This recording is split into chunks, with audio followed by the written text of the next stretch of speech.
Bonsoir à nous tous. Tel que l'Esprit de Dieu est en train de nous conduire, le Seigneur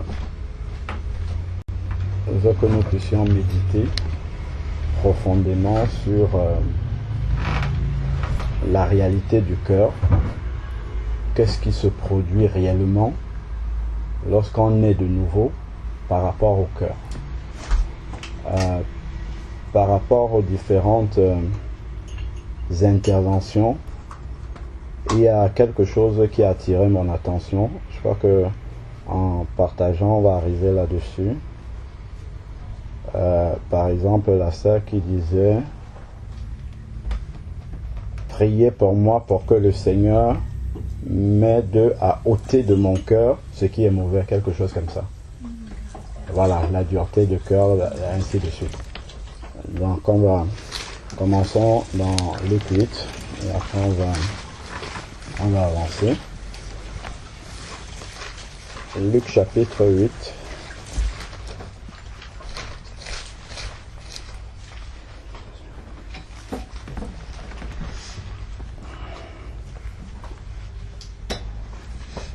Luc chapitre 8, à partir du verset 4, c'est la parabole du semeur. Mais je ne vais pas insister sur les messages qu'il y a derrière la parabole du semeur, c'est juste pour arriver à quelque chose. Donc on la connaît bien. Donc une grande foule s'assembla et des gens de diverses villes vinrent auprès de lui et il dit cette parabole. Donc, on voit qu'il y a beaucoup de personnes qui sont devant Jésus, mais il y a quelque chose en particulier au milieu de toutes ces personnes-là qui intéressent Jésus. Et c'est là où il veut amener les gens à se focaliser. Il va dire beaucoup de choses, mais après on va arriver à une conclusion et c'est là que Jésus voulait en venir. Alors, il dit, le semeur sortit pour semer sa semence. Comme il semait, une partie de la semence tomba le long du chemin. Elle fut foulée aux pieds et les oiseaux du ciel la mangèrent. Une autre partie tomba sur le roc. Quand elle poussa, elle sécha, parce qu'elle n'avait pas d'humidité. Une autre partie tomba au milieu des épines. Les épines poussèrent avec elle et l'étouffèrent. Une autre partie tomba dans la bonne terre. Quand elle poussa, elle donna du fruit au centuple. En disant cela, il s'écria que celui qui a des oreilles pour entendre, entende. Donc ça, c'est la parabole qu'il a donnée pour la foule. Mais après, il a expliqué dans le détail aux disciples qu'est-ce qu'il était en train de dire. Dans ses disciples, au verset 9, lui demandèrent ce que signifiait cette parabole. Il répondit, « Il vous a été donné de connaître les mystères du royaume, mais pour les autres, cela leur est dit en parabole, afin qu'en voyant, ils ne voient point, qu'en entendant, ils ne comprennent point. » Voici ce que signifie cette parabole. La semence, c'est la parole de Dieu. Tout à l'heure, le frère Loïc lisait dans Pierre, dans quelles conditions est-ce que l'enfant nouveau-né doit être préparé pour désirer le lait non frelaté de la parole de Dieu. Il y a des choses qui doivent être en dehors du cœur pour que la parole puisse y prendre place. Et le Seigneur vient de détailler un ensemble de choses dans le domaine naturel qui, portés dans le domaine spirituel, peuvent empêcher, ce n'est même pas peuvent, vont empêcher la parole de Dieu de prendre racine. Voilà pourquoi, effectivement, tel que le frère le disait tout à l'heure, on peut être rempli de la connaissance de la parole de Dieu, mais rempli intellectuellement de la parole de Dieu. Mais cette parole-là ne produit pas du fruit dans notre vie. Elle ne produit pas le fruit authentique de l'esprit dans notre vie, parce qu'il y a des choses là où la parole de Dieu est censée agir profondément. Elle n'agit pas dans l'éloquence, elle agit dans la profondeur du cœur.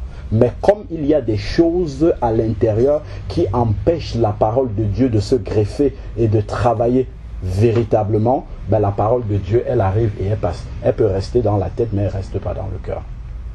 Elle peut produire des choses dans l'intellect, mais elle ne produit pas des choses dans le cœur. Si on prend un pot de fleurs rempli de cailloux, dans lesquels on met des tiges de fleurs après, lorsque le pot est rempli de cailloux, il y a un petit peu d'espace où vous pouvez glisser du sable, mais si vous commencez à ôter au fur et à mesure les cailloux qui sont dans le pot, il y aura plus de place pour rajouter de plus en plus de sable dans le pot. Ben, c'est la même chose. Plus justement nous ôtons, plus les choses sont ôtées de notre cœur, plus il y a de la place dans notre cœur, plus la parole de Dieu peut y prendre de place et faire une œuvre véritablement profonde dans notre cœur. On peut voir un nouveau converti qui a une réaction spirituelle devant des événements qui est déconcertante même pour quelqu'un qui a 30 ans de conversion et qui est un puissant évangéliste international. Parce qu'au départ, le cœur, on n'a pas fait attention. C'est là-dedans, on a négligé des choses qu'on a laissé croître dans notre cœur et cela a empêché la parole de Dieu de se greffer véritablement. Donc poursuivant maintenant, Jésus va expliquer, verset 12, ceux qui sont le long du chemin, ce sont ceux qui entendent, tout le monde entend la parole de Dieu. Tout le monde lit sa Bible. Tout le monde, je parle du chrétien normal. Je ne parle pas de celui qui ne lit pas sa Bible. Je parle du chrétien normal. Tout le monde est censé, je vais le dire plutôt comme ça, méditer la parole, écouter des messages, ainsi de suite. Mais quand on observe le caractère, l'évolution, la croissance du caractère de Christ en chacun des chrétiens qui pratiquent cela, peut-être même... Souvent même vous en avez qui passent plus de temps dans le jeûne, dans la prière que d'autres. Mais certains ont le caractère de Christ plus développé que ceux qui font beaucoup ça. C'est très très surprenant. C'est des choses que j'ai déjà observées. Parce qu'on peut entrer dans la religiosité, mais si au plus profond de nous-mêmes, le cœur, on n'a pas fait attention à ce qu'il soit disposé à emmagasiner la nourriture véritable spirituelle que produisent toutes ces activités dont je parle là, en fait ça sera stérile. Ça ne va rien produire dans notre vie. Ça ne va pas amener de croissance spirituelle. Pas du tout. Du tout. Allons-y, progressons. Ensuite, maintenant, ceux qui sont le long du chemin, ce sont ceux qui entendent, puis le diable vient et enlève d'où? Le cœur. C'est où que la parole de Dieu est censée rester et agir, le cœur. Et c'est là-dedans que le diable, lui, il sait que c'est là-bas que ça se passe. C'est là-bas qu'il va taper. Il vient dans le cœur pour enlever cela. Et c'est là qu'on comprend véritablement que le diable a été réellement à côté de Dieu. Parce qu'il connaît les lois spirituelles. Il sait là où il faut taper pour que ça fasse mal. Il peut nous permettre d'avoir extérieurement des signes de, comment je peux appeler ça, de maturité spirituelle. Alors que la réalité même est fausse. Parce que dans le secret, Dieu nous connaît.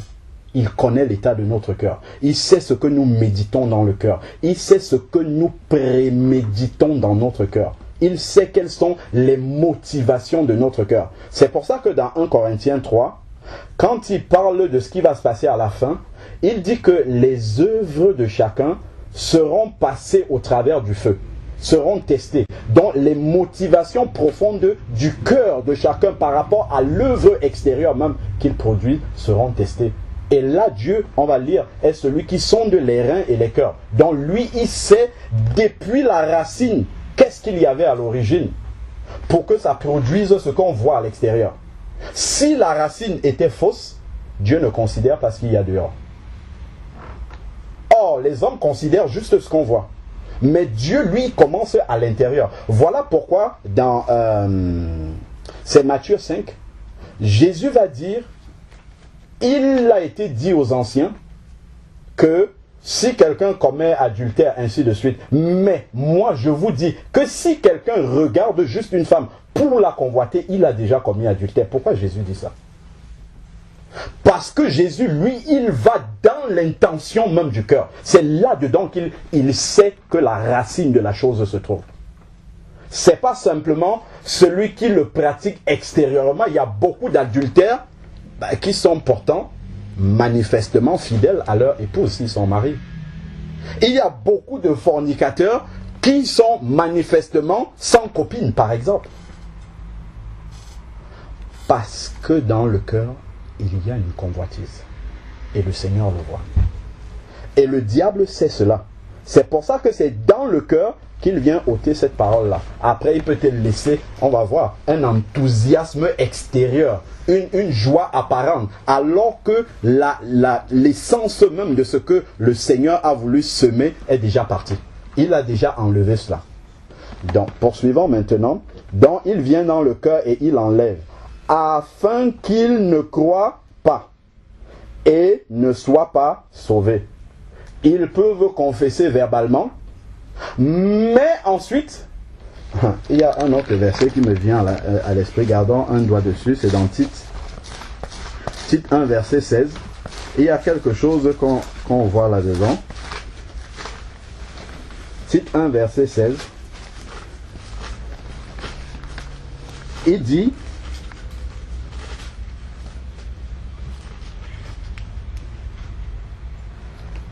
ils font, voilà, oui frère, vas-y, lis.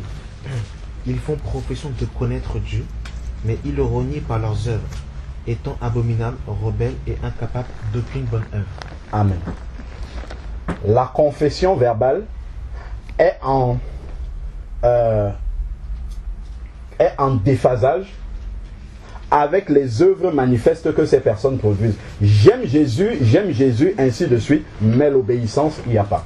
Pourquoi m'appelez-vous Seigneur, Seigneur, et ne faites-vous pas ce que je dis? Et la racine même du péché vient du cœur. Ésaïe 53. Nous étions tous errants, chacun suivant sa propre voie. Et justement, attends, pour ne pas transgresser ce verset-là, je vais le lire aussi. Le châtiment qui nous donne la paix est tombé sur lui. Donc la définition même du péché, c'est de faire ce que l'on veut. Et le centre de notre décision, ça part d'où? Du cœur. Voilà pourquoi c'est ça que Dieu veut. Donc si le cœur a de mauvaises motivations, forcément à l'extérieur, on va produire de mauvaises œuvres. Et donc, retournons dans Luc chapitre 8.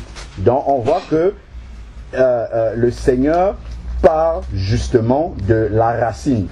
Donc ensuite, maintenant, je vais essayer d'aller un peu plus vite peut-être.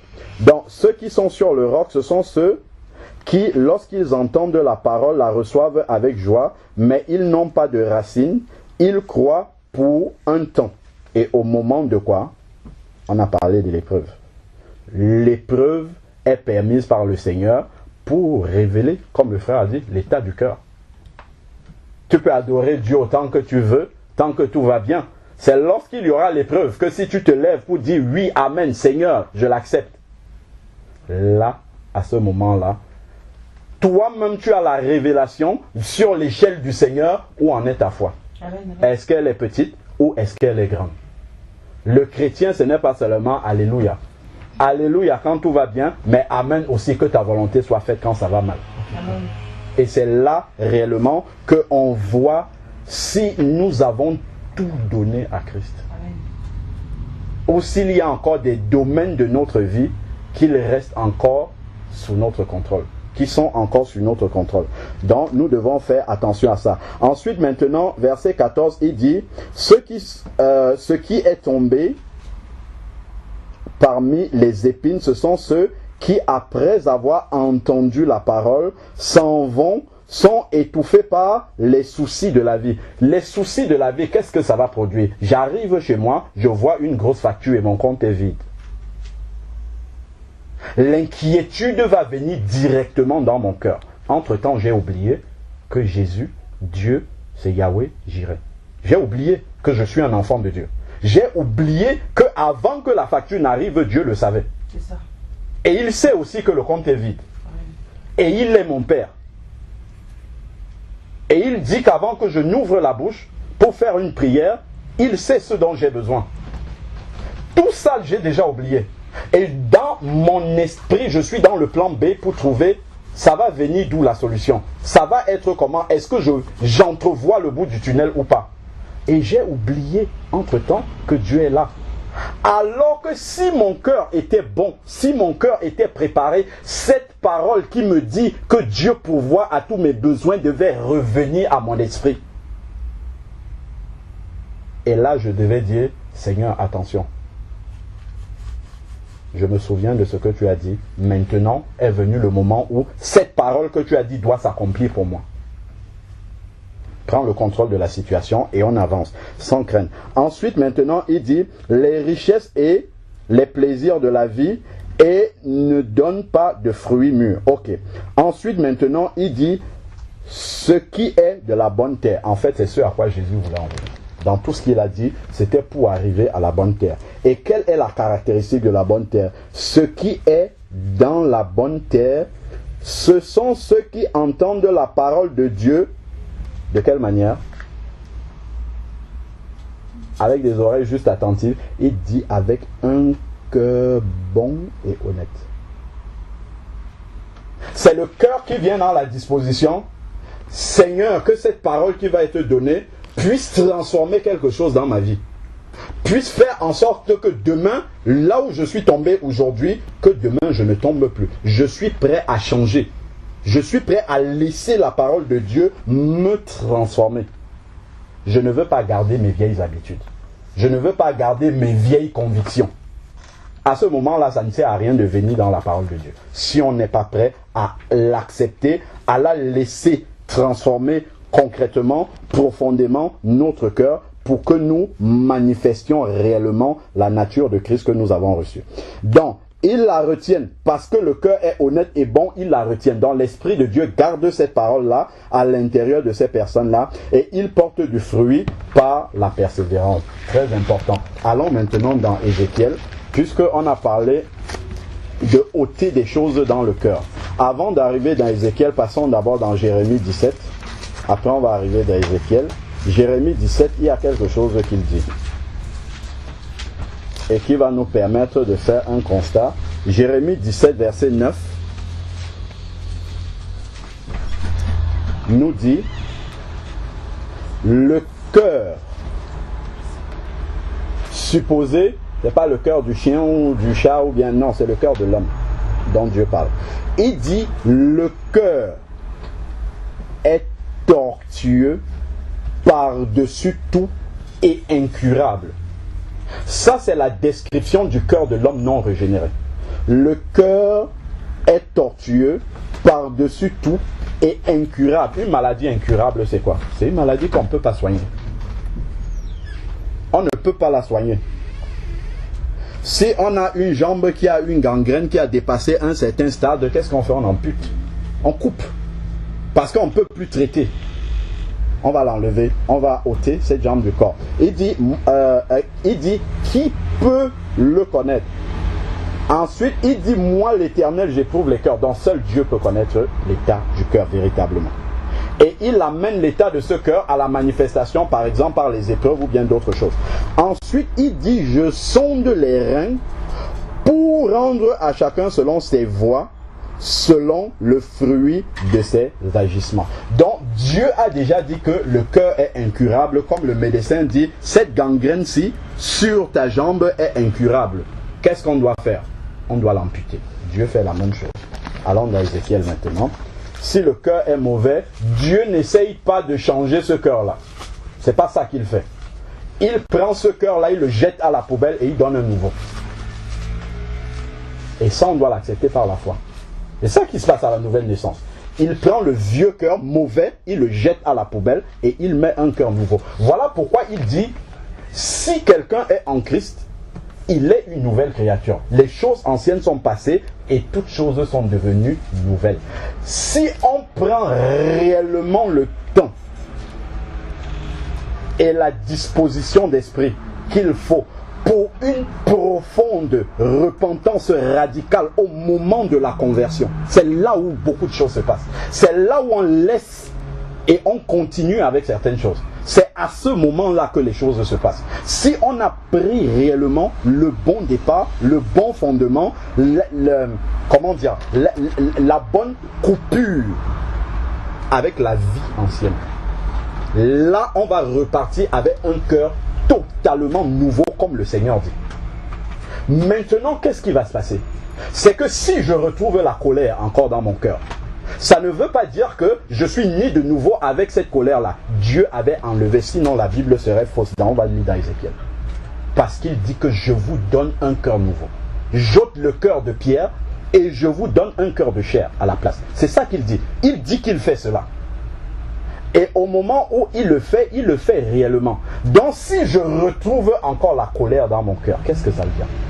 Ça, parce que lorsque la chair est extirpée, lorsque, l'ancienne nature est tuée en nous, il reste la chair quand même qui est là, qui nous rappelle que toi tu étais telle personne. Mais c'est à toi de dire, je me suis totalement repenti. Et cette chose-là, Romains 6 parle de ça dans les détails. Cette chose-là n'a plus d'autorité sur moi. Je ne laisse pas, je prends la décision, parce que Dieu m'en a donné la décision, de ne pas laisser cette chose-là avoir le dessus sur moi. C'est ça qui se passe.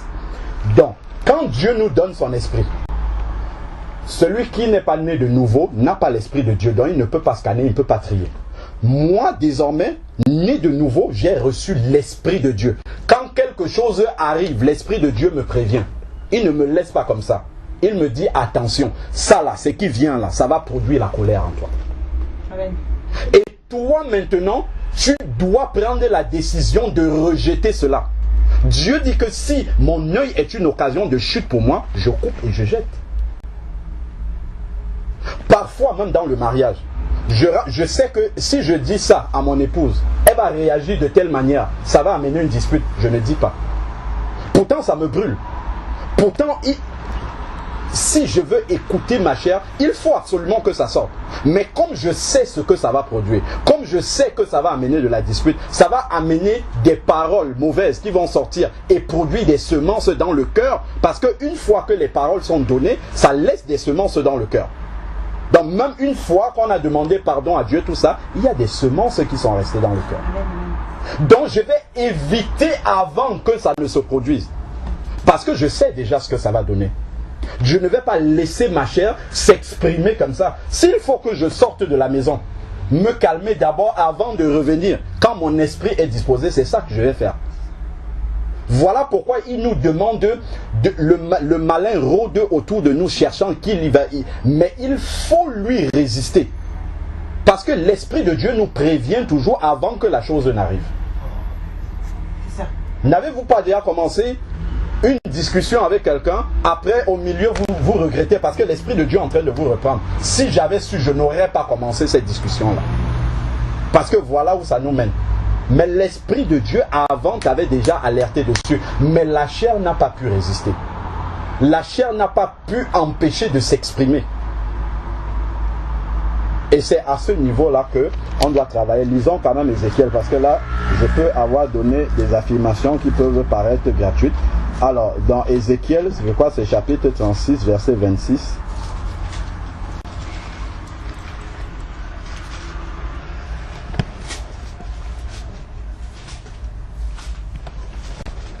Qui est l'image de la nouvelle naissance. Alors, il dit à partir du verset 24, on peut commencer. Je vous retirerai d'entre les nations, à l'image de ce que Dieu nous retire du monde. Je vous retirerai d'entre les nations. Première chose. Je vous rassemblerai de tous les pays. Il nous rassemble au sein de l'église, ou bien, enfin bref, on peut voir ça comme l'Esprit de Dieu nous conduit. je vous ramènerai sur votre territoire. Il nous a délivrés, Colossiens 1,13, de la puissance des ténèbres et nous a transportés dans le royaume du Fils de son amour. Voilà les choses qu'il est en train de dire déjà ici. Ensuite, maintenant, je suis assis dans les lieux célestes en Christ. Là-bas, il n'y a pas de bagarre, il n'y a pas de conflit, il n'y a rien du tout. Si constamment, comme Colossiens 3 dit, si donc vous êtes ressuscité avec Christ, pensez donc aux choses qui sont en haut. Si mon esprit est toujours en haut, si mon esprit est toujours conscient que je suis assis avec Christ dans les lieux célestes, pourquoi la suite de Colossiens? Excusez-moi, les versets sont en train de fuser dans ma tête. Je ne sais pas par quel ordre commencer. Peut-être je ne vais pas lire certains, ça me vient comme ça. Colossiens 3, vous pouvez lire la suite. Il dit, puisque ton esprit est né de nouveau, ressuscité avec Christ, pourquoi donc tu ne laisses pas mourir les membres qui sont encore sur la terre? Pourquoi tu ne les laisses pas mourir sur la terre? Acte 5. Qu'est-ce que Pierre va dire à Ananias? Pourquoi tu as laissé Satan envahir ton cœur? Il ne dit pas, oh Satan t'a séduit, vraiment on va prier pour toi, démon de cupidité. Pas non. Il dit, pourquoi tu as laissé Satan? Parce que Dieu nous en a donné la capacité, au travers de son esprit, de voir les choses qui viennent. De voir avant que ça va produire des semences dans notre cœur. Ça va souiller ce cœur qui pourtant était pur au départ. Et ça va laisser des choses là-dedans. Et là, on va recommencer à voir la vieille nature qui est censée être partie. Parce qu'il dit les choses anciennes sont passées, toutes choses sont devenues nouvelles.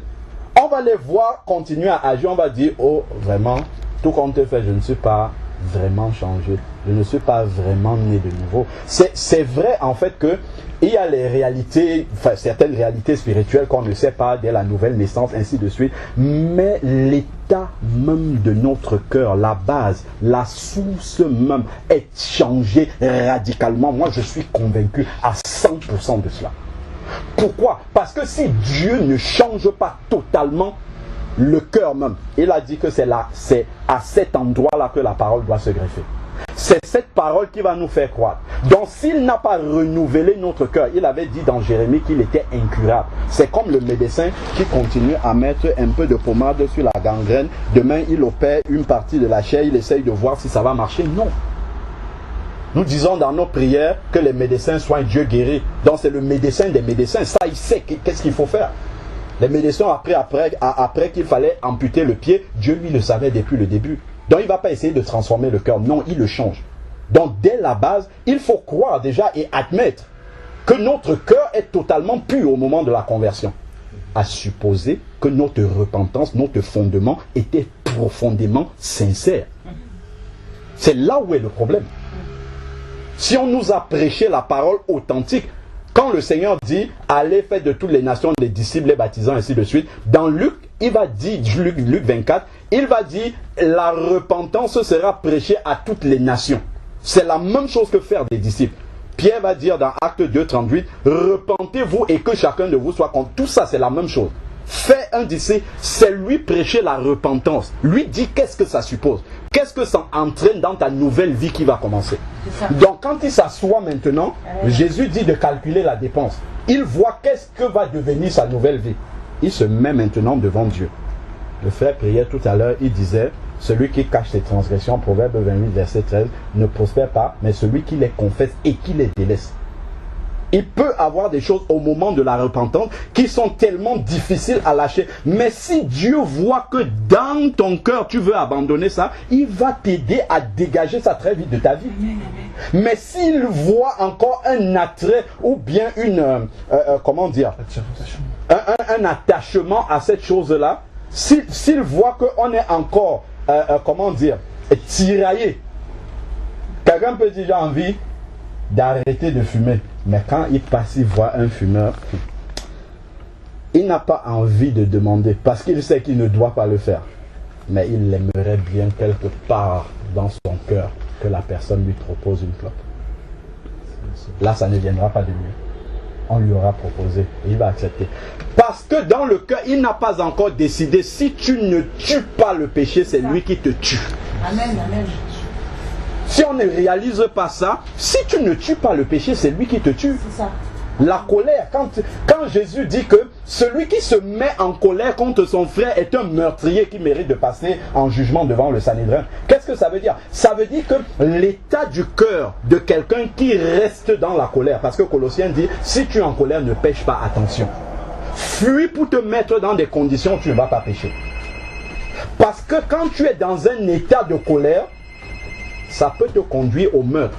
Ton cœur, en fait, est disposé à produire un meurtre si les conditions étaient réunies.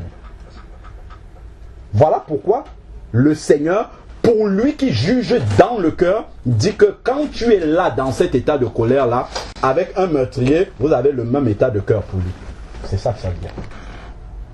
C'est pourquoi vraiment, la profondeur de notre cœur, nous devons faire vraiment méditer sur ce qui est dans notre cœur. Méditer sur les motivations de notre cœur. Quand on va faire quelque chose, quand on se prépare à produire quelque chose, est-ce qu'on le fait par la motivation de la masse parce que les autres font comme ça? Est-ce que je le fais pour paraître bien devant les autres parce qu'ils vont apprécier et me donner des compliments? Ou bien parce que je le fais parce que j'ai compris qu'en tant que disciple de Christ, Christ aurait fait la même chose que moi. Donc je le fais simplement motivé par ça. Parce que Christ, à ma place, aurait fait la même chose. Donc ce sont ces choses-là que nous devons examiner.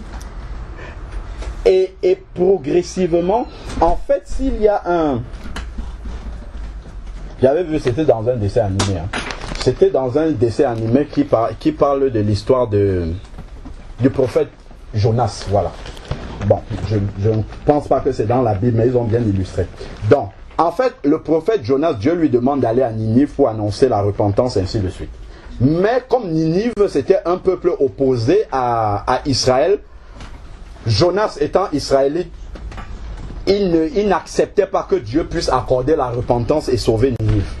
Donc, Jonas est posé dans ce dessin animé-là, il est posé sous un arbre. Et il est en train de dormir. Et Dieu lui parle. Attention, la colère qui est dans ton cœur, c'est celle-là qui va te tuer. Et Dieu lui montre ça par une image. En fait, c'est comme un petit asticot qui est entré dans l'arbre et qui ronge progressivement. Tac, tac, tac, tac, tac, tac.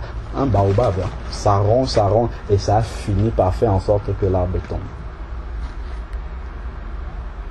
C'est ça quand il y a une petite semence dans notre cœur.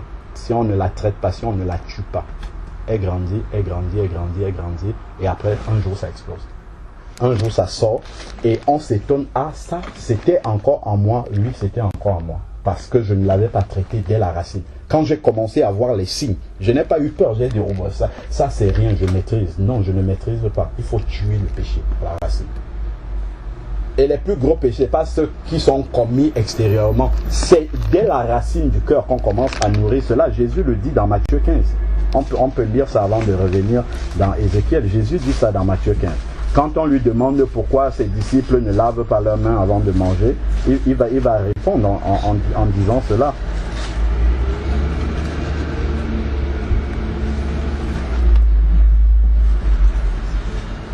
Alors, si quelqu'un trouve le verset... voilà, à partir du verset 12. Attends. Si je ne me trompe pas. Ah oui, il dit, alors les disciples s'approchaient et lui dirent, Matthieu 15, verset 12, sais-tu que les pharisiens ont été scandalisés d'entendre cette parole? Il répondit, toute plante, bon, c'est pas ça, tac, c'est de 19, c'est ça. Hein. Si on commence à partir du 17 peut-être. Ne saisissez-vous pas que tout ce qui entre dans la bouche va dans le ventre, puis est jeté à l'écart. Mais tout ce qui sort de la bouche provient de quoi? Du cœur. Provient du cœur. Et c'est ce qui rend l'homme comment? Impur. Ce qui sort de sa bouche provient du cœur. Et c'est ça qui le rend impur. Parce que le cœur est souillé. Quand quelque chose de mauvais sort de ma bouche, ce n'est pas une inadvertance. C'est que Dieu laisse la chose exploser pour que je me rende compte de ce qui est dedans. Parfois on dit une mauvaise parole comme ça, après on dit pardon. c'est bien de dire pardon. Mais après, il faut examiner pourquoi elle est sortie cette parole-là. Elle vient de quelque part, elle ne vient pas de nulle part comme ça. C'est parce que dans le cœur, il y a quelque chose qui doit être ôté.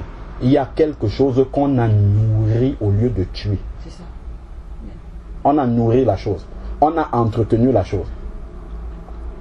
Souvent, on murmure des choses qu'on veut dire à quelqu'un, on ne le dit pas. Bah, vous n'êtes pas marié. Hein. Moi, je parle beaucoup du mariage, c'est bien frère. Tu as commencé à expérimenter ces choses-là. Parce que le couple, c'est le meilleur cadre pour expérimenter toutes ces choses-là. Il y a des choses que parfois tu veux dire à ton épouse, je dis de conflictuel, hein, tu sens que ça peut déclencher un conflit, tu ne le dis pas, tu gardes, tu essayes de garder, mais un jour, lorsque la température monte, paf, ça sort. Parce que avant il fallait que tu ôtes ça de ton cœur, tu n'as pas ôté. Donc le jour où tu es peut-être en colère, paf, ça va sortir. Ça, ce sont des choses que moi j'ai expérimentées sur moi-même. Des choses que je n'ai pas arrêtées. Au moment où peut-être elle va me dire une parole qui va m'énerver, tac, ça va sortir aussi. Parce que lorsque la pensée est venue, je n'ai pas travaillé à couper cela dans mon cœur, à ôter cela, à demander au Seigneur de purifier mon cœur par rapport à ça, que ça ne reste pas. Pourtant, l'Esprit de Dieu m'avait averti que ça, c'est pas bon de garder ça dans ton cœur. Quand ce sont des gens qu'on ne voit pas tout le temps, on peut encore gérer. Mais je vous dis, celui avec qui tu dors tous les jours, ça tu ne peux pas. Tu ne peux pas parce que c'est là où ta vraie personne se révèle. La véritable personne que tu es, l'état véritable de ton cœur se révèle instant par instant, autant que tu es avec la personne dans la maison. Bon. Donc Jésus dit par la suite, ici là, nous sommes dans Matthieu 15, verset 18, « Mais ce qui sort de ta bouche provient du cœur, et c'est ce qui rend l'homme comment? Impur. Car c'est du cœur que viennent les mauvaises pensées, les meurtres, comment il dit ici? Les adultères. Dans Matthieu 5, il dit si tu vois une femme pour la convoiter, tu as déjà commis adultère avec elle. Parce que le cœur, en fait, est prêt, si l'occasion se présente, à commettre l'adultère. Il dit c'est dans le cœur qu'il y a l'adultère. Voilà pourquoi il ne juge pas seulement l'acte lorsqu'il est déjà produit, mais il juge à la racine. Et ici, il nous précise que ça vient du cœur. Donc, il dit les adultères, les prostitutions physiques, spirituelles et tout le reste, les vols, les faux témoignages, les blasphèmes. Et il dit, voilà ce qui souille l'homme. Voilà ce qui souille l'homme. C'est ça. Ce n'est pas manger la viande halal qui souille. C'est ça là qui souille l'homme. Ce qu'on a laissé dans le cœur. Ce qu'on n'a pas traité à la racine. Revenons à Ézéchiel quand même pour lire ce qu'on a dit là. Alors, donc, nous sommes dans Ézéchiel chapitre 36. Nous sommes déjà au verset 23. Ils ne se souilleront plus par les idoles, par leurs abominations et par leurs crimes. Je les sauverai de tous les lieux qu'ils ont habités et où ils ont péché. Je les purifierai, ils seront mon peuple et je serai leur Dieu. C'est exactement ce que Dieu fait de nous au moment de la nouvelle naissance. C'est exactement ça qu'il fait. Ensuite, maintenant, il dit, mon serviteur David sera leur roi et ils auront tous un seul berger. Jésus, fils, quand Bartimée voit Jésus, il dit Jésus, fils de David. On est là toujours. Alors, donc, il faut voir ça toujours parallèlement au Nouveau Testament. Ils suivront mes ordonnances et ils observeront mes prescriptions et les mettront en pratique. Alors, dans verset 25, ils habiteront le pays que je leur ai donné, que j'ai donné à mon serviteur Jacob, et qu'ont habité vos pères. Ils y habiteront, eux, leurs fils, les fils de leurs fils à perpétuité, et mon serviteur David sera leur prince pour toujours. Il parle de Jésus. Je crois que c'est un peu décalé dans ta lecture. C'est Ézéchiel 36, verset 24 et 25. Ah, je suis dans le 37, pardon. Merci de m'avoir rappelé. J'étais dans le 37. Alors, donc, oui, effectivement. Là, j'étais en train de lire dans le 37. Merci beaucoup. Alors, donc, on était rendu au verset 25. Voilà. Donc, reprenons à partir du 24. C'est là qu'on a commencé. je vous retirerai d'entre les nations. On a compris qu'est-ce que ça signifie dans le Nouveau Testament. Je vous rassemblerai de tous les pays et je vous ramènerai sur votre territoire. On a compris. Ensuite, il dirait, je ferai sur vous l'aspersion d'une eau pure. Et vous serez comment? Purifiés. Je vous purifierai de toutes vos souillures et de toutes vos idoles. Voilà donc là où la chose se passe. Verset 26. Je vous donnerai un cœur nouveau. Souvenons-nous d'une parole que Jésus a dit. Jésus a dit qu'on ne prend pas du vin nouveau pour mettre dans les vieilles outres. C'est que l'outre va se rompre et le vin va couler. Donc, de la même manière, Dieu ne peut pas prendre une parole précieuse et mettre dans l'ancien cœur qui était habitué à suivre les paroles du monde. Il doit changer le cœur pour que ce nouveau cœur puisse recevoir, garder la parole de Dieu et que ça produise du fruit en lui. Donc, il nous donne vraiment un cœur nouveau. Il nous donne vraiment un cœur, le cœur de Christ. Il nous le donne véritablement au moment de la conversion. Si on prend vraiment conscience de ce qui se passe au moment de la conversion. Ensuite, il dit, j'ôterai votre chair le cœur de pierre. Ôter, ça ne veut pas dire améliorer. Non, ôter, ça veut dire enlever. Quand je dis je vais ôter ma chemise, c'est que je vais enlever la chemise et elle sera en dehors de mon corps. C'est ça que ça veut dire. Ôter la chemise. Je l'enlève complètement, je la mets à l'extérieur de moi. Ma chemise est là-bas et moi je suis ici. Nous devenons deux. C'est ça qu'il fait au moment de la nouvelle naissance. Il dit j'ôterai le cœur. Donc il enlève vraiment ce cœur-là. On ne parle pas physiquement, hein. On est dans le spirituel. On a toujours le même cœur, le même groupe sanguin et tout le reste. Donc, il va vraiment ôter ce cœur-là et mettre un cœur nouveau. Nouveau, ça veut dire vraiment le cœur à l'image de Christ. C'est ça qu'il fait. Donc, si je dis, ah, je suis né de nouveau, mais il y avait encore la colère, c'est un problème de repentance. Pour moi, c'est ça, au regard de ces versets-là. C'est un problème de repentance initiale, c'est tout. C'est là qu'il faut aller chercher la chose. Ça ne veut pas dire que c'est perdu. Ça permet de savoir quelle est justement l'origine de la chose. C'est qu'on a gardé quelque chose. On est parti avec. Parce qu'au moment de la repentance, peut-être on a fait vite fait. On est passé peut-être rapidement au moment de notre conversion. Peut-être le baptême devait arriver. On n'a pas pris le temps vraiment de se poser et de défiler notre vie devant le Seigneur afin de se repentir réellement. Si on prend cela, le Seigneur va nous montrer au moins tout ce qui est grossier. On va enlever ça. Après, on va continuer. Je ne dis pas que quelqu'un qui est converti ne peut pas spontanément se mettre en colère. Ça peut arriver. Ça, c'est clair que ça peut arriver. Mais je parle d'avoir une attitude constante, de rester perpétuellement là-dedans, de ne pas arriver à s'en sortir. C'est parce qu'on n'a pas traité à l'origine. Ou bien qu'on n'a pas réalisé réellement ce qui s'est passé là. Ou bien qu'on a cru que progressivement ça va se faire. On n'a pas compris le travail complet que le Seigneur a fait. Il a coupé, il a amputé, il a enlevé le cœur. Il a enlevé et il a remplacé par quelque chose de nouveau. Il a pris la vieille outre, il l'a jetée et il a mis une nouvelle outre et c'est là-dedans qu'il a commencé à mettre du vin nouveau. Sinon lui-même il serait contradictoire. Si on pense que c'est l'ancien cœur avec encore un peu de ce qu'il y avait avant qui est là, ça veut dire que quand Jésus dit qu'il prend une nouvelle, qu'il faut mettre du vin nouveau dans une nouvelle outre, ça veut dire que lui-même il n'a pas appliqué ça. Sachant que c'est lui qui produit la nouvelle naissance. Jean 1, versets 12 et 13, il dit celui qui est né de Dieu n'est pas né selon de la volonté de la chair. Mais il est né de Dieu, c'est de la volonté de Dieu, donc c'est Dieu qui produit la nouvelle naissance. Heureusement d'ailleurs que c'est lui qui le fait. Parce que si c'était une église qui produisait la nouvelle naissance, il y aurait beaucoup d'imperfections, parce que ça serait une œuvre humaine. Il n'est né ni de la chair ni du sang, mais de Dieu. Donc c'est Dieu qui produit vraiment ça. Et si Dieu a produit la nouvelle naissance, c'est qu'il le fait conformément à ce qu'il dit dans sa parole.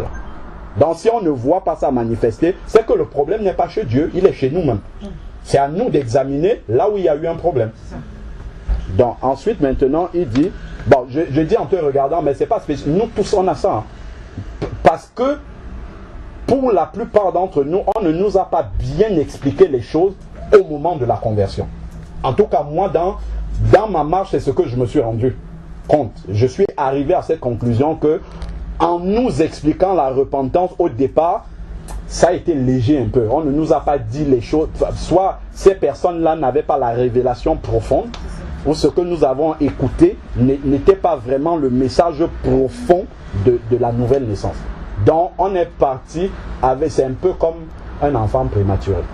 Il lui manque des choses. Voilà. Donc on est sorti comme ça du ventre, au lieu qu'on nous mette dans la couveuse pour qu'on finisse la formation, on est sorti directement comme ça, on est parti. Donc du coup, l'enfant prématuré comme ça peut traîner en fait des choses si tous ses organes ne sont pas formés complètement et que la maman le ramène à la maison. Il y a des choses qui peuvent se développer. Il y a je sais pas, des maladies, des choses qui peuvent se manifester dans la vie d'un enfant comme ça qui est né prématuré et qui est sorti sans passer dans la couveuse. Bon, ensuite, maintenant, il dit le cœur de pierre et je donnerai un cœur de chair. Je mettrai mon esprit en vous. Est-ce qu'il va mettre son esprit à l'intérieur d'un cœur qui est approximatif? Non. L'esprit de Dieu est parfait, saint. Donc s'il dit qu'il met son esprit, il met là où il y a la propreté réellement dans un cœur totalement nouveau.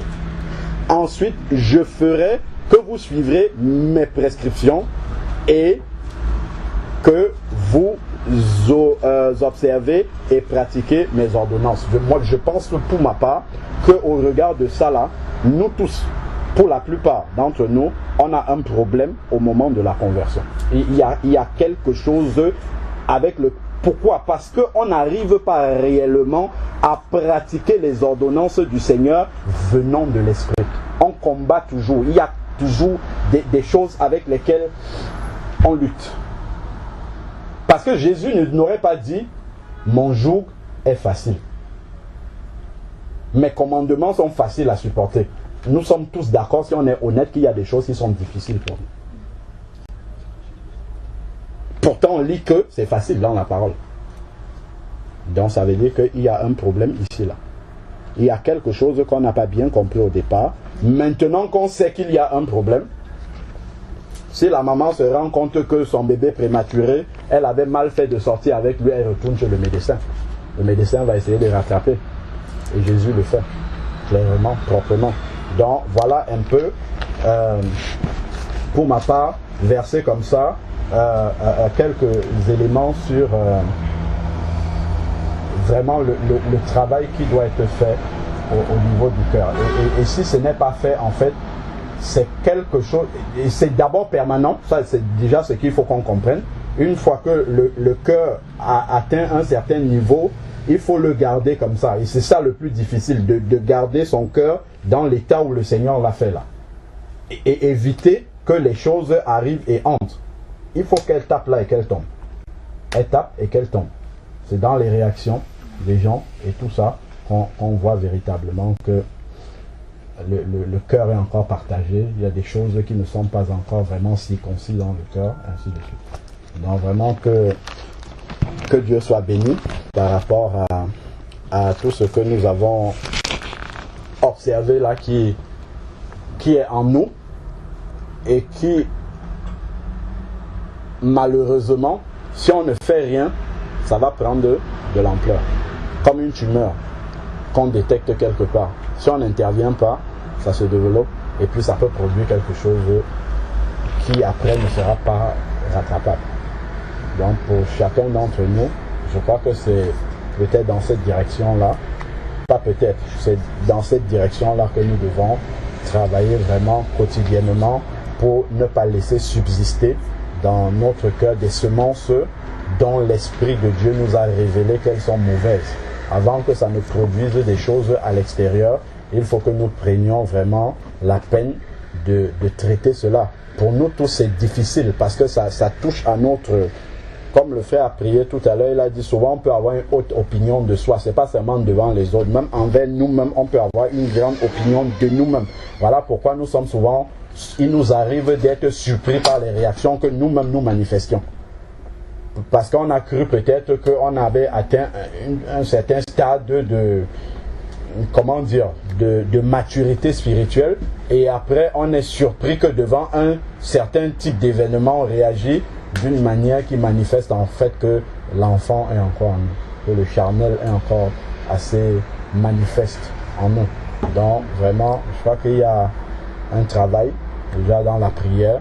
Le constat est bon déjà à poser parce qu'au moins une maladie qui est diagnostiquée est en moitié soignée, si on peut dire ça comme ça entre guillemets. Si on a compris déjà qu'est-ce qu'il y a, en allant vers le médecin, au moins on peut donner les symptômes. On dit voilà, ça se manifeste comme ça, comme ça, comme ça, comme ça. Le tac, le médecin, il va taper là où ça ne va pas, il va soigner et puis ça va aller mieux. Amen. Amen. En vue du message que le frère a apporté, pour que vraiment chacun puisse s'examiner et rentrer en lui-même et par rapport en fait aux failles qui sont dans nos cœurs, que vraiment en fait on se repente véritablement et que Dieu vraiment nous aide à produire des fruits dignes de la repentance. Amen. Amen.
Seigneur Dieu, merci parce que Seigneur, tu as révélé encore l'état de nos cœurs, Seigneur.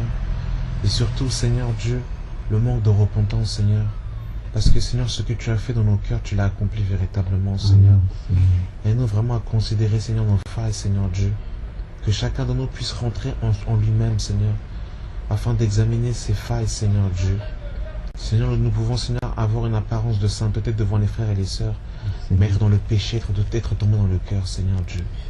Seigneur Dieu, véritablement, Seigneur, viens, Seigneur, mon Dieu, Père. Seigneur, aide-nous, Seigneur, à véritablement, Seigneur, nous repentir, Seigneur Dieu, Père. Une repentance, Seigneur, qui produit du fruit, Seigneur Dieu des armées, Père. Dans le nom de Jésus-Christ de Nazareth, Père. Nous voulons produire des fruits dignes de la repentance, Seigneur Dieu. Seigneur, merci parce que si je nous châtie, c'est parce que tu nous aimes, Seigneur Dieu. Afin de nous ramener, Seigneur, à la justice, à la sainteté, afin de grandir, Seigneur Dieu. Merci, Seigneur, mon Dieu, Père, parce que tu touches là où ça fait mal, Seigneur Dieu. Viens, Seigneur, mon Dieu, Père, avec la houlette et ton bâton, Seigneur, mon Dieu, Père. Nous redresser, Seigneur, comme un père qui donne une éducation à ses enfants, Seigneur Dieu. Et apprends-nous, Seigneur, à marcher selon l'esprit, Seigneur, mon Dieu, Père. H24, Seigneur. Du 1er janvier au 31 décembre, Seigneur, mon Dieu, Père. À renoncer, Seigneur, au désir de la chair, Seigneur. Et marcher, Seigneur, dans une parfaite obéissance à l'esprit de Dieu, Seigneur. Afin de ne plus accomplir les désirs de la chair, Seigneur Dieu, Père. Aide-nous à demeurer dans la foi. Aide-nous à demeurer dans la grâce, Seigneur Dieu. Et dissipe tout ce qui n'est pas de toi en nous, Seigneur, au nom de Jésus-Christ. Amen. Seigneur, par la parole de vérité. Je demande, Seigneur, que tu illumines encore les yeux de notre cœur et que nous comprenions, Seigneur, l'espérance qui est attachée à notre salut, l'extraordinaire grandeur de la puissance que tu as déployée en ressuscitant le Fils d'entre les morts, et que par la réalité de cette œuvre, Seigneur, nos cœurs se portent réellement à la repentance, à la conversion et à la pratique des œuvres dignes de la repentance. Père de miséricorde, je demande, Seigneur, que tu donnes à chaque âme, Seigneur, de fils d'homme qui invoque ton nom, non seulement, Seigneur, en ce moment, mais en tout temps, Seigneur, pour considérer, Seigneur, la vie par l'esprit, la marche, Seigneur, par l'esprit. Car tu dis, Seigneur, marchez selon l'esprit, vous n'accomplirez pas les désirs de la chair. Car la chair a des désirs contraires à ceux de l'esprit, et l'esprit en a contraire à ceux de la chair. Père de miséricorde, agis encore. Agis encore, Seigneur, par cette vie impérissable que tu as donnée, Seigneur, mon Dieu, dans le cœur de ceux qui te craignent. Et que ton nom, Seigneur, mon Dieu, unisse tous tes élus dans la lumière. Et donne, Seigneur, mon Dieu, de grandir dans la connaissance du Fils de ton amour, pour la gloire de ton nom. Amen. Amen.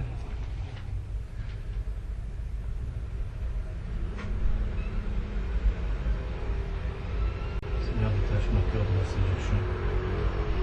Que chacun, Père éternel de gloire, puisse recevoir ce témoignage de toi, Seigneur. Afin que, Père, considérant Seigneur Jésus-Christ, quand nous croyons maintenant, Seigneur Père, nous puissions réellement prier. Car tu déclares dans ta parole, lorsque vous me recherchez de tout votre cœur, alors je me laisserai trouver. Seigneur Père, tu sais, Père, depuis notre conversion, que beaucoup, Seigneur, et moi dedans, oh Yeshua, nous avons perdu ce cœur humble, ce cœur qui se reconnaissait coupable, ce cœur qui criait à toi pour être changé, ce cœur faible, Seigneur, ce cœur qui criait à toi, qui espérait après toi. Seigneur, nous sommes venus dans l'église, nous avons trouvé beaucoup de choses, Seigneur Père, et nos cœurs se sont détournés. Seigneur, les frères, les sœurs, Seigneur, nous pleurons tous les jours en disant qu'on n'arrive plus à se tenir devant toi, Seigneur, et à pleurer sur notre misère. Seigneur, garde-nous de notre séduction, Seigneur Père. Garde-nous de la séduction. Seigneur Père, qui de nous, Seigneur, peut affirmer avoir atteint la perfection, Seigneur? Si la réponse est non, Seigneur, pourquoi les prétentions? Pourquoi les combats? Pourquoi les vaines luttes? Pourquoi, Père éternel, le manque de repentance, Seigneur? Tu connais nos cœurs. C'est par miséricorde, Seigneur, que tu nous demandes encore de traiter ces choses, sans nous exposer, Seigneur, à la vue de tous. Cependant, Seigneur, je voudrais que tu exposes dans nos consciences à chacun qui nous sommes réellement. Viens, Seigneur, comme au jour de notre repentance, Seigneur, exposer, Seigneur, le péché, la nature du péché, Seigneur. Car c'est toi qui es venu par ton esprit nous donner cette conviction du péché, qui nous a donné de crier, Seigneur, à toi. Seigneur Père, abat les repentances de 2 minutes, Seigneur Père, qui ne produisent aucune vie, Seigneur Jésus de Nazareth. Abat, Seigneur Père de gloire, les remises en question de quelques secondes, Seigneur, qui ne transforment pas la nature de l'homme, Seigneur, et son cœur. Seigneur Jésus-Christ, viens nous parler dans la vérité, dans notre cœur, Seigneur Père. Vraiment sur ce qui ne va pas, Seigneur. Que personne ne s'arrête, comme l'a dit mon frère Loïc, sur ce qu'il a déjà acquis, Seigneur. Et que nous regardions, Seigneur, dans notre cœur, dans notre être, notre personne, quel aspect n'obéit pas encore au caractère de Christ. Aide-nous, Seigneur. Loin de la séduction, loin de l'autosatisfaction, loin de la méchanceté, loin de la défense de la chair par les vains raisonnements, Seigneur Père. Soutiens-nous, fortifie-nous, Seigneur. Car il y a des choses auxquelles nous ne voulons volontairement pas renoncer, Seigneur. Il y a des dimensions, Seigneur, de repentance auxquelles nous ne voulons volontairement pas arriver, Seigneur. Aide-nous et pitié de nous, Seigneur. Affermis l'œuvre de la croix, Seigneur, en nous. Rends-nous vrais, Seigneur Père de gloire.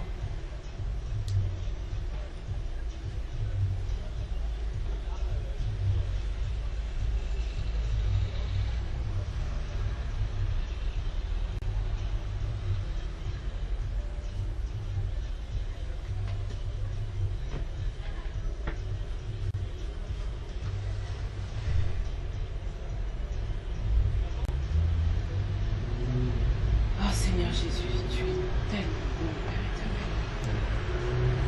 Ta parole est vie, Seigneur Jésus. C'est toi, Seigneur Jésus, qui donne la vie, Seigneur, à nos cœurs, Père éternel.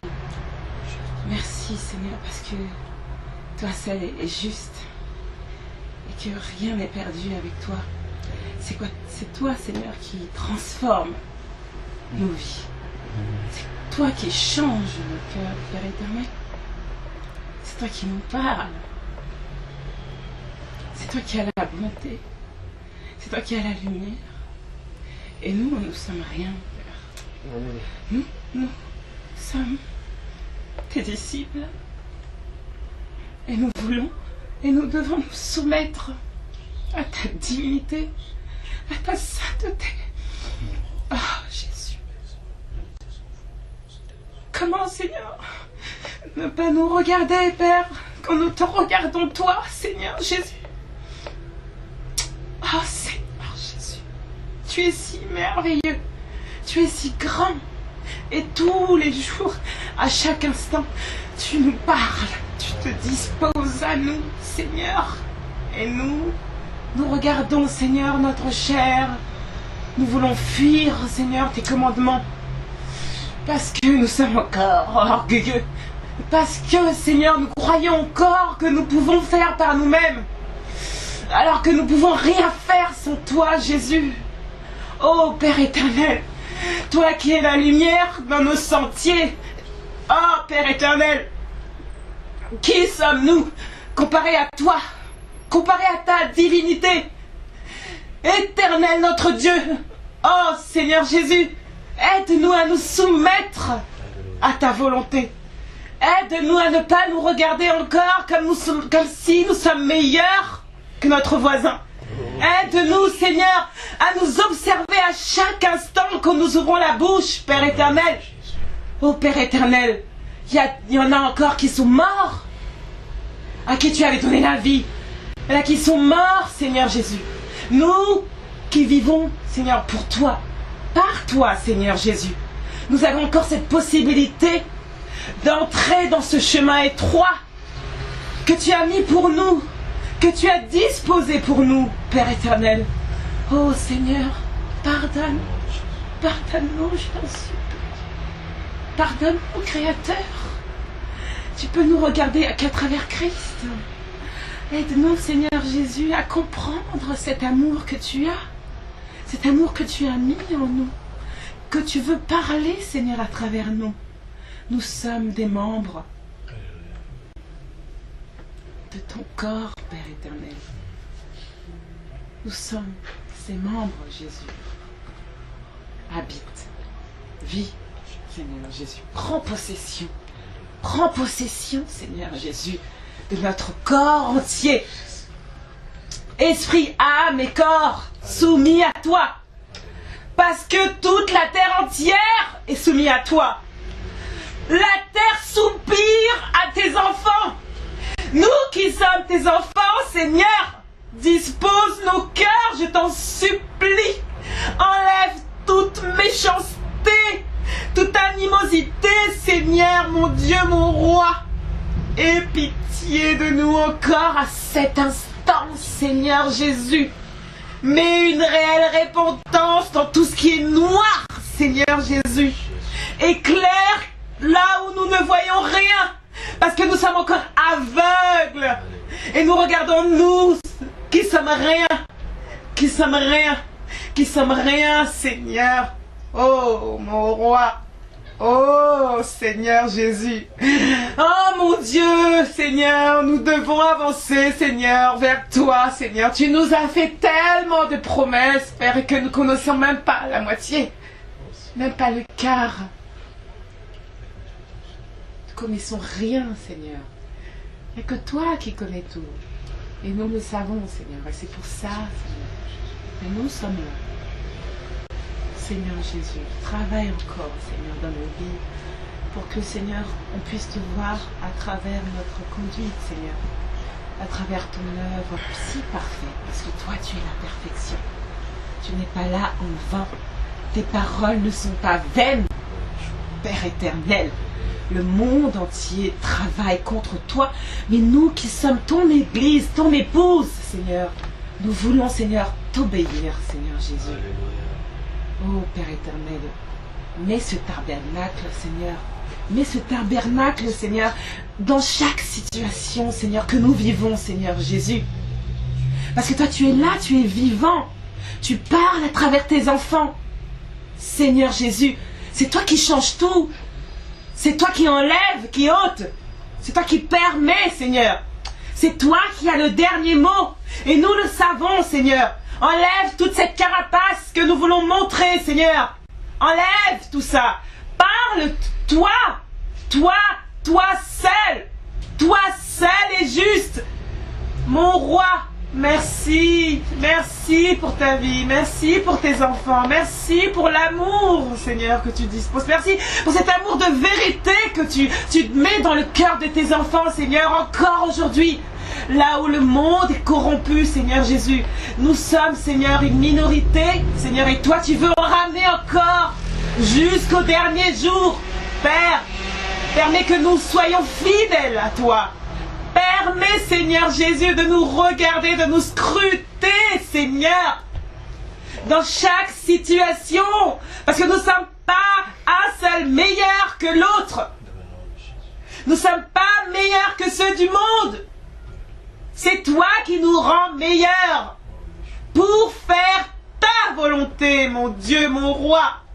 Oh Seigneur Jésus, comme tu es si merveilleux, si merveilleux, si merveilleux, si grand Seigneur, si grand que ta royauté, nous ne pouvons même pas l'imaginer. Oh Seigneur, merci, merci, merci, merci, merci, merci, merci, merci, merci, merci Seigneur, parce que tu es patient pour nous. Tu es patient, Seigneur. Tu patientes chaque seconde. Tu patientes pour notre salut. Oh, qui pourrait faire ça, Seigneur? Seigneur, je viens devant toi, vraiment, Jésus. Afin que tu bénisses Kumpi, Père de gloire. Alléluia. Seigneur, je viens de tout mon cœur, sincèrement, pour que tu le bénisses, Père. Seigneur, rappelle-toi, Seigneur. Toi seul, tu sais la raison pour laquelle elle avait sa maison, Père. Mais tu es capable, Père de gloire, comme on l'a vu tout à l'heure, de changer un cœur de pierre en cœur de chair. Tu es capable de changer les motifs impurs en motifs purs, Seigneur. Seigneur, rappelle-toi que dans cette maison, Jésus, il y a beaucoup de personnes qui ont entendu parler de toi pour la première fois, Seigneur. Rappelle-toi de ce que tu as disposé le cœur de Kumpi, Jésus. Oui, Père, quand je regarde aujourd'hui, Seigneur, je me rappelle, Seigneur, que c'est dans cette maison que j'ai connu Mathieu, Père de gloire. C'est dans cette maison que j'ai connu Sabrina, Seigneur. Que j'ai commencé à avoir, Seigneur, une communion, Seigneur, avec Sabrina, qui proche, Père de gloire. Quand je l'ai connu, Seigneur, à Chambéry, mais ici, Seigneur, nous sommes approchés, Seigneur, dans la vérité, Père de gloire. Oh Jésus, je me rappelle que c'est dans cette maison, Père, que j'ai connu Anaïs, Papa. Je me rappelle que c'est dans cette maison, Seigneur, que j'ai connu beaucoup de personnes pour ma première fois, Seigneur, je pense à Guillaume. Seigneur, rappelle-toi, Jésus. Rappelle-toi, Seigneur, car tu ne t'aimes pas l'union qui fume, tu ne brises pas le retour courbé. Seigneur, tout ce qui est de toi, Seigneur, tu ne te réunis toi-même, Père. Tu ne peux te réunir toi-même, Jésus. Seigneur, rappelle-toi du fruit, Père, qui a été produit dans cette maison, Seigneur, dans le cœur des enfants, Seigneur. Rappelle-toi, Père, que dans cette maison, Jésus, oh Père, au moins une âme a entendu parler de toi, Seigneur, et s'est approchée de toi, Jésus. Au moins une âme dans cette maison a décidé de te suivre. Au moins une âme dans cette maison, Père de gloire, a décidé de s'approcher de toi, Jésus. Seigneur, je prie enfin que tu bénisses ma soeur Kumpi, Jésus. Oui, que tu lui bénisses, Père. Jésus, car tu as dit toutes les fois que vous allez recevoir un seul de ces petits à cause de moi. C'est moi que vous recevez. Seigneur, rappelle-toi de tes paroles, Jésus. Rappelle-toi de tes propres paroles, Jésus. Et alors sur ces paroles, Jésus, je prie que tu bénisses Kumpi. Seigneur, rappelle-toi que Kumpi a ouvert sa maison, ça fait plus d'1 an aujourd'hui, Jésus. Elle reçoit, Père de gloire, tes enfants qui viennent ici se réunir pour prier, Seigneur, pour invoquer ton nom. Seigneur, c'est encore dans cette maison aujourd'hui, Seigneur, que nous venons, Père, pour entendre parler de toi, Seigneur. C'est encore dans cette maison, Jésus, que nos cœurs veulent s'approcher sincèrement de toi, Père. Jésus, je prie réellement, Seigneur, que tu bénisses Kumpi. Je prie réellement que tu prennes soin d'elle, Père de gloire. Je prie réellement, Seigneur, que tu sois avec elle, Jésus. Que tu lui donnes ce que son cœur désire, Père, qui est conforme à ta parole. Que tu lui donnes ce que son cœur désire, Père, qui est conforme à ta volonté. Seigneur, tu sais ce dont elle a besoin, Jésus. Tu sais ce dont elle a besoin, Père. Et tu sais ce qui est bon pour elle, Jésus. Tu sais ce qui est bon pour elle, Père. Je sais que tu auras la capacité de lui donner tout ce dont elle a besoin, Jésus. Je sais que tu auras la capacité, Seigneur, de parler à son cœur de ce qui n'est point de toi, Jésus. Oh, Père, je confie sa vie entre tes mains, Père. Et j'ai la confiance, Père, que tu la pardonneras, Seigneur. J'ai la confiance que tu sauras, Seigneur, oh, Père, veiller sur elle, Père. J'ai la confiance, Père, que tu sauras, Seigneur, être son gardien dans cette maison, Père. Seigneur, rappelle-toi, Père, que dans cette maison, elle a reçu des personnes qu'elle n'avait jamais connues, qu'elle n'avait jamais vues, Seigneur. Rappelle-toi que dans cette maison, elle a reçu, Père, des hommes, Jésus. Elle qui vit seule avec sa fille. Seigneur, c'est toi qui la gardes. C'est toi qui prends soin d'elle, Jésus. Père, je confie cette maison entre tes mains, Seigneur. Oui, Père, que cette maison soit couverte sous ton ombre protecteur. Jésus. Que les grilles de cette maison, Père, ne manquent jamais, Seigneur, du blé et du mou. Que les grilles de cette maison, Seigneur, ne manquent jamais, jamais, jamais. Alléluia. Seigneur, dispose le cœur de Kumpi, afin qu'elle puisse, Seigneur, exprimer ses soucis à l'Assemblée, Père de gloire. Afin que nous puissions pouvoir ses besoins, Seigneur.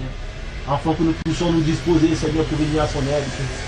Seigneur, interpelle-nous encore de vivre par le cœur nouveau. Alléluia.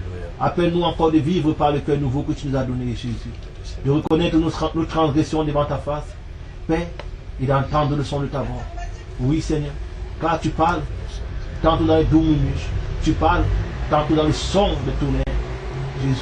Nous ne pouvons nous habituer, Seigneur, à entendre le son de ta voix dans les doux murmures seulement, Seigneur. Mais de savoir quand tu es descendu devant le peuple, c'est dans le bruit des tonnerres. Le bruit des tonnerres, tu as parlé, Jésus. Jésus, que nos cœurs soient disposés à entendre le son de ta voix, de toutes les manières que tu parles. Père, je te bénis. Je te bénis vraiment, Seigneur. Dans ton nom tout puissant, Jésus. J'ai ainsi prié. Amen. Seigneur Dieu Tout-Puissant, merci Seigneur pour tout ce qui a été dit. Merci pour les prières qui sont montées devant ton trône, Seigneur Dieu. Merci parce que tu nous aimes, Seigneur. Tu nous as repris, Seigneur, parce que tu veux, Seigneur, que nous puissions, Seigneur, marcher de progrès en progrès, Seigneur Dieu. Que Christ se forme davantage en nous, Seigneur Dieu. Seigneur Dieu, vraiment, viens, Seigneur, répondre encore aux questions, Seigneur, mon Dieu, dans le cœur, Seigneur, mon Dieu, de mes frères et de mes sœurs encore en ce lieu, afin, Seigneur, mon Dieu, pas qu'ils s'appuient sur toi, le rocher d'Israël, Seigneur. Seigneur, mon Dieu, Père, nous voulons, Seigneur, mon Dieu, prendre un moment, Seigneur, mon Dieu, Père, dans un petit, Seigneur, mon Dieu, Père, repas, Seigneur, Dieu, Père. Nous voulons apprendre aussi davantage à nous connaître, Seigneur Dieu. Et accompagne chacun, Seigneur, mon Dieu, qui va rentrer, Seigneur. Accompagne-le, Seigneur.